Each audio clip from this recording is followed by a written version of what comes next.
بێگومان دوژمن فاشیزمی ئاکپارتی و مەهابە پێکەوە پیلانێکی چەپەڵیان داڕشت بوو. ئەو پیلانەش ئەوە بوو کە بتوانن لە ڕێگای گۆشەگیری بەڕێز ئۆجەلان کۆمەڵێک خاڵ تۆمار بکەن. یەک لەو خاڵانە ئەو بوو کە بتوانن درسێ بخەنە نێو هەڵوێستی سیاسی کورد بە تایبەتی لە باکوور و لە ڕۆژاوای کوردستان. خاڵێکی کە لەو باوەڕەدا بوون کە بەدابڕینی بەڕێز ئۆجەلان دەتوانن دیسانەوە لە ڕووی هزری و لە ڕووی فکریەوە بتوان دوورخستنەوەیەک لە نێوان باکووری کوردستان و ئەو پارتی و کەسایەتیانەی کە لە چوارچێوەی هزر و ڕێبازی بەڕێز ئۆجەلانە کارەکەن بتوانن کۆتایی پێبێنن. بەڵام خاوەنداریەتی گەل لە بەڕێز ئۆجەلان لە هەر چوار پارچەی کوردستان لە دەرەوەی سنوورەکانی کوردستان ئەوەی سەلماندەوە کە بەڕێز ئۆجەلان دەتوانێت لە زیندانەوە دەتوانێت لە کونجی زیندان و وێڕای پیلانە چەپەڵەکانی ئاکپارتی و مەهابە دەتوانێت ژمارەیەکی قورس بێت لە ناو معادلاتی سیاسی لە ناو هاوکێش سیاسیەکانە دەتوانێت هەموو پیلانەکانیان جێرەوجوور بکات، دەتوانێت سەرکەوتن بەسەریانە مەدەست بێنێ. بە ڕاشکایی و ئێمە دەتوانین بڵێن دیسانەوە ئۆجەلان سەرکەوت، دیسانەوە ئیرادەی گەلی کوردمان سەرکەوت. ئەمەش جێگای دەستخۆشی و پیرۆزباییکردنە لە چوارپارچەی کوردستان. ئەمە دیاری و بەخشینێکی ئاکپارتی و مەهابە نییە بۆ گەلی کورد بە پێچەوانەوە. ئەمە ئەوان بەزینی خۆیان و دۆڕانی خۆیان لەمەیان سەلماند. ئێمە ئێستا لە قۆناغی سەرکەوتن داین بەسەر فاشیزمی ئاکپارتی و مەهابەیە. بۆیە لەو باوەڕەدام قورسبوونی سەنگینبوونی گەلی کورد لە ناو هاوکێشە سیاسیەکانە، سەنگینبوونی سەرکردایەتیەکەی بە تایبەتی بەڕێز ئۆجەلان دوژمنی ناچار کردووە کە مل بدات، نەک تەنیا مل بدات. ئێمە ئێستا ئەمە بۆ خۆی لە ناوەخنەکەی ئەگەر تەماشای بکەین سەرکەوتنی ئیرادەی گەلی ئێمە لە ڕۆژاوای کوردستان بەسەر فاشیزمی ئاکپارتیە، سەرکەوتنی ئیرادەی گەلی کوردمانە، سەرکەوتنی ئیرادەی ئاشتیە لە ڕوبەڕووبوونەوەیە لەو شەڕە ناخۆیی کە ڕوبەڕووی گەلانی تورکیا کراوەتەوە. بۆیە من لەو باوەڕەدام کە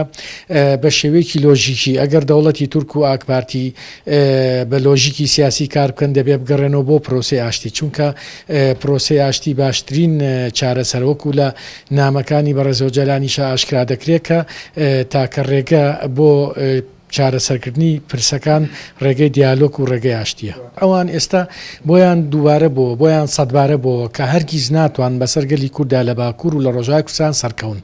ناتوانن ئیرادەی پۆڵاینی گەلی کوردمان بشکێنن بە پێچەوانەی حیزبە سیاسیەکانی دیکەی کوردستانەوە کە ڕێککەوتن لە ژوورە تاریکەکان و ڕێککەوتن لە پشت مێز و دیبلۆماسیەتی جاسووسی بەکاردێنن بۆ نزیکبوونەوە لە دوژمن. ئەوە ئێمە بینیمان کە تەنیا پشت و پشتیوانی ئێمە بۆ سەرکەوتن گەلی خۆمانە ئەو ڕێبازەیە کە گەل پشتیوانی لێ دەکات، کە گەل دەستنیشانی دەکات. بۆیە دەبێت ئەمە بکرێ بە ڕێنماییەک بۆ سیاستکردن لە پارچەکان دیکەی کوردستانیشە. من لەو باوەڕەدام لە نەتیجەدا ئاکپارتی دەبێت هزری سیاسی خۆی بگۆڕێت، ئەقڵیەتی سیاسی خۆی بگۆڕێت و دیسانەوە بگەڕێتەوە بۆ چارەسەرکردنی ڕاستەقینە و ڕازگۆیانەی پرسی کورد لە باکووری کوردستان. هەڵبەتە ئاواتە خوازم ملبات و پێشببینی ژەکرێت لەبەرەوەی کە بارودۆخی ناوچەکە زۆر مەترسیدارە و پێشببینی هەڵگیرسانی جەنگەکرێت لەم ناوچەیە و دۆخی تورکیا بەگشتی بە دۆخێکی مەترسیدار و لەسەر لێواری هەرسهێنانە، هەم لە ڕووی ئابوووریەوە و هەم لە ڕووی بارودۆخی ئاشتی کۆمەڵایەتیەوە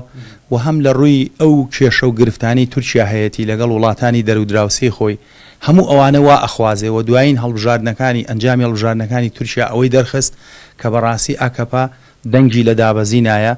و خەڵکی تورکیا بەگشتی بە تایبەتیش گەلی کورد لە سیاسەتی ئاکەپا و ئەردۆگان ناڕازیە و درێژەدان بەو سیاسەتە تورکیا جگە لە شکست جگە لە هەرسێنان بە هیچ کوێ ناگەێنێ. بۆیە من پێشببینی ئەەکەم و ئومێدی ژەخوازم کە ئەوانە بەڕاستی ئەبێ لەم کاتە ڕێز لەو بڕیاری سەرۆک ئۆجەلان بگن. ئەوە بڕیاری گەلی کووردە سەرۆک داوێتی و ئەبێ خۆشحاڵ بن بۆی لەم کاتەدا سەرۆک جاریشکە دەست پێشکەری ئاشتی ئەکات و دەواازەی ئاشتی خاتە سەرپشت و ڕێگایەکی تازا خاتە بەردەمی دەسەڵاتدارانی تورکیا کە بیر لەوکەنەوە کێشەی کورد دۆزی کورد بە تۆپ و تیارە و بردومان و بە ئەدامکردن و ڕەشبگیری و کۆمەڵگرتن و ئانە بەڕاستی چارەسەر نابێ. و من لێرەوە داوا ئەەکەم و ئومێ دەخوازم دەسەڵاتدارانی تورکیا بە تایبەتی سەرە کۆمار و ئاکەپا کە بەرپرسیاری یەکەمە لە هەموو ئەوانەی کە ڕوئیا لە تورکیا داوا ئەەکەم بەڕاستی دەست بەجێ بەڕێز سەلاحەدین دەمیرتاژ و هەموو پەرلەمانتارانی هەدەپە و هەموو چالاگوانان ڕۆژنامەنووسان هەموو تێکۆشەرانی کورد هەموو زیندانیانی سیاسی لە یەکەمین هەنگاودا ئازاد بکە و ئەوە پێم وابێت جارێکتر پرۆسەی ئاشتی خاتەوە سەر شارڕێگەی خۆی و ئومێ دەخوازین پرۆسەی ئاشتی جێگە بە شەڕ و ماڵوێرانی بگرێتەوە ئەنێکە لەو شێوازە خەباتە مەدەنیانە بوو کاتوانم بڵێم لە هەر چوارپارچی کورسان و بگرە تەنانەت کەسانی بیانیش ئەوانش کە کورد نین زۆر ڕێزیان لەم خەباتە کرد و پشتیوانیان کرد و لە سەدان کۆڕ و کۆبوونەوە و ڕۆژنامە و کەناڵ و میدیا و ماسمیدیا باس کرا و من پێم وایە فشارێکی زۆریش خراوەت سەر ڕژێمی تورکیا بۆ ئەوەی کە ڕێز لەم خەباتە و لەم هەوڵە دیموکراتی و مەدەنیی کورد و لەیلا گۆڤەند و هاوڕێکانی بگرێت تکاو داوام ئەوەیە کە سەرۆکایەتی حکوومەتی هەرێمیش پەرلەمانی کوردستان حیزب وڵایەنەکانی کورسانیش